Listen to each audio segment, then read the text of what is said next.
Hello, friends, fiends, and fellow UB-tubers, and welcome to episode 746 of the Daily Comic and Collectible. Today, the collectible of the day is the Hot Toys Marvel Universe Deadpool 2 movie exclusive special edition X-Men's Cable 1/6 scale action figure. Making his film debut in Deadpool 2, Cable is a time-traveling soldier from the future with a tragic past. Using his formidable telekinetic abilities and cybernetic enhancements, Cable decided to take on Fire Fist, hoping to prevent the murder of his wife and daughter. Sideshow and Hot Toys are excited to unveil the 6th scale Cable collectible figure, inspired by the sequel to Deadpool. The highly accurate Marvel figure is specially crafted based on the appearance of Josh Brolin as Cable in Deadpool 2. This 1/6 scale figure features a newly developed head sculpt with battle scars and LED light-up functions on his left eye, accurate silver-gray colored hair sculpture, a completely newly designed body, and a highly detailed bionic arm, carefully painted in multiple shades of metallic colors.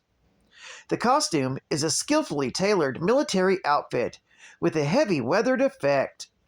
A number of matching interchangeable gloved hands and mechanical hands are included as well as an array of extensive weapons and accessories, including Cable's signature heavy machine gun, a grenade launcher, a pistol, a dagger, a bomb, a time-traveling device, multiple numbers of removable bullets and firearm magazines, an iconic teddy bear doll with significant burn marks, and a collectible figure base. Moreover, this special edition also includes a psionic shield as a bonus item, exclusively for collectors. So make space in your Marvel Collectibles display for this heavily armored hero from the future.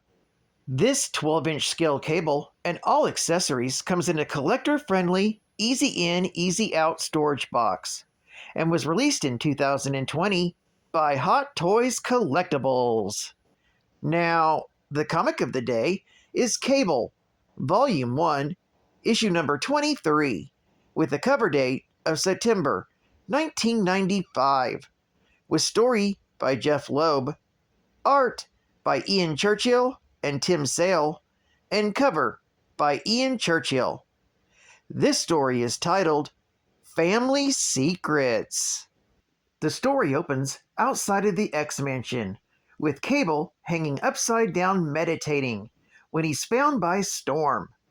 She talks to him about his son and the destruction that they saw in Aqaba, Egypt.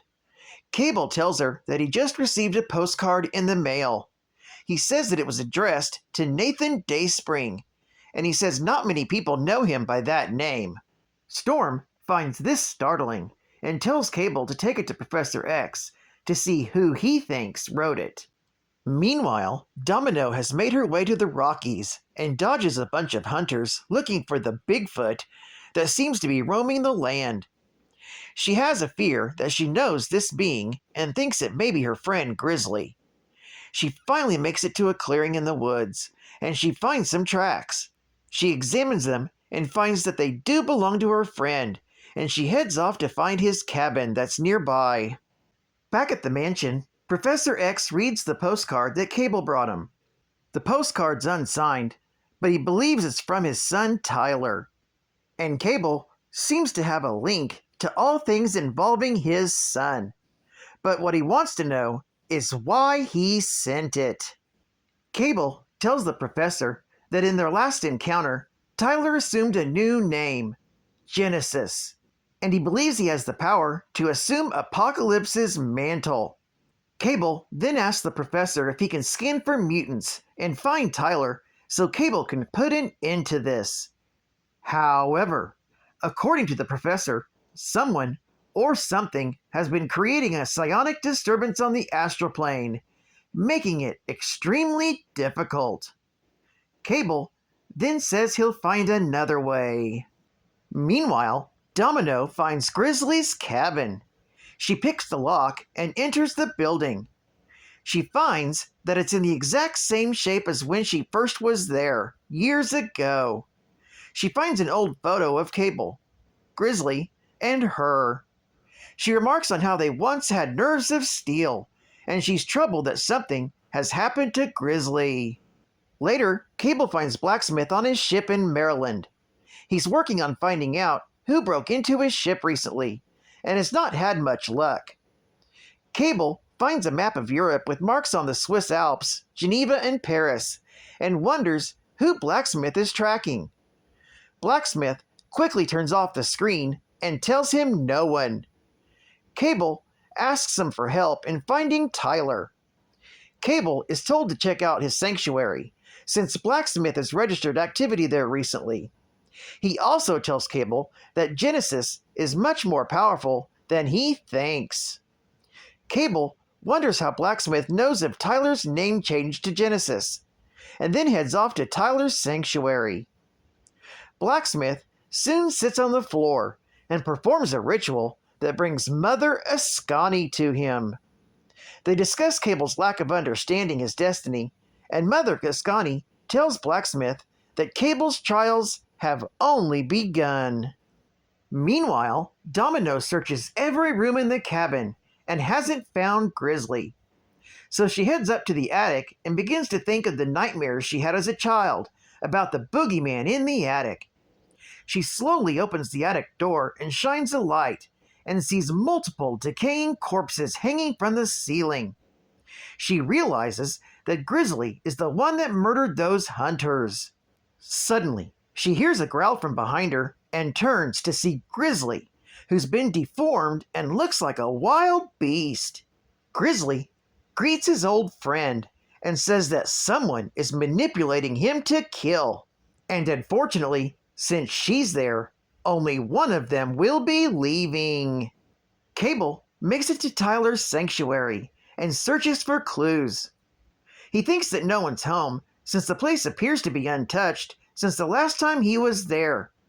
However, he finds a body of a woman laying on the ground, and he's suddenly surprised to find that that woman that lays before him is his wife, Jen Scott, and she's still alive, though he doesn't understand what she's doing here since she was killed by the Canaanite army back in his future timeline.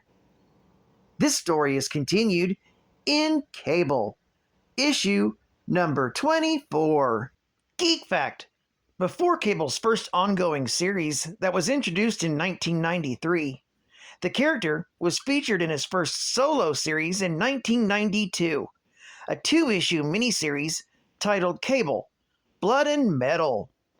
The miniseries was written by Fabian Nicieza with art by John Romita Jr. Bonus Geek Fact: Grizzly was one of the members of Cable's mercenary group, originally named the Wild Pack. Because of conflicts with Silver Sable's group of the same name, they changed their name to the Six Pack instead. During a mission for the arms dealer Tolliver, the Six Pack fell apart. Years later, G.W. Bridge, another Six Pack member, asked Grizzly to join Weapon Prime, a group created to capture Cable. However, Weapon Prime failed, and Grizzly left the team and teamed up with Domino. Domino then joined X-Force, Cable's group, so Grizzly went home to lead a quiet life.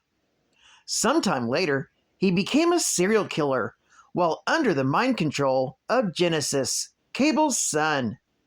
Domino, investigating the deaths, fought with Grizzly and was forced to kill him, but promised the dying Grizzly not to tell Cable about his son's actions. Following the foundation of the mutant state in Krakoa at the hand of Charles Xavier and his allies, Grizzly resurfaced as a citizen of the nation, having been reborn by the Hand of Five, a group of mutants capable of combining their powers into a process of resurrection, brought together by Xavier as part of his plans for mutant ascension. He was seen hanging around shortly after Krakoa gained sovereignty, and the X-Men won their battle against Mother Mold.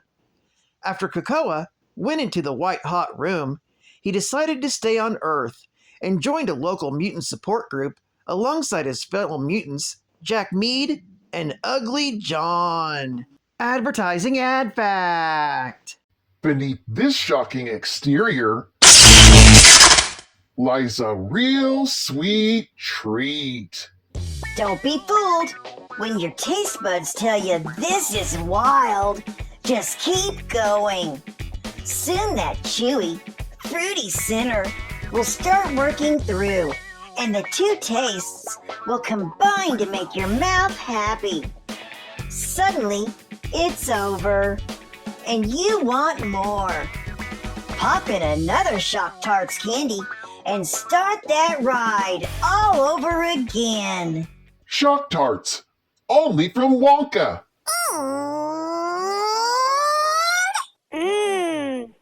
The best part of waking up is a geek that's well thought out. Nathan Summers is a powerful mutant telepath and telekinetic who's been fighting in wars most of his life as the time-traveling soldier called Cable. The son of the first X-Man Cyclops and Madeline Pryor. Nathan's maternally inherited powers manifested at a young age. The circumstances of his birth were facilitated by Mr. Sinister to create a living weapon against Apocalypse, which resulted in his mother's descent into madness and death after learning her place in the plot as a clone of his eventual stepmother, founding X-Man Jean Grey. During this ordeal, baby Nathan was infected with a techno-organic virus and sent into a post-apocalyptic future where he could be saved. Raised in this future as Nathan Dayspring, the Ascani son, destined to kill Apocalypse in the Clan Ascani religion. Nathan became a hardened warrior and brilliant tactician.